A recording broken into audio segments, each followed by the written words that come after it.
زمونږ مشرانو همیشه دا ویلي دي چې د صبر میوه خوږوي او چې څوک هم دا خبره نه مني نو راشئ وګورئ چې بیا ورسره څه کېږي. دا د پاکستان، دا د خیبر پختونخوا او دا د پېښور.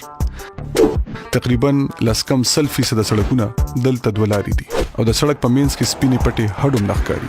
یا خو زموږ سړکونه ډېر زیات ښه دي او یا ټیکهدار خپل کار صحیح نه دی کړی. سړیه ګراني ده.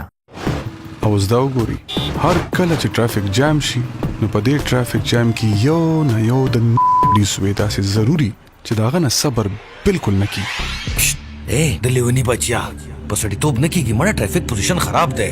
زه چې په الټه طرف ولو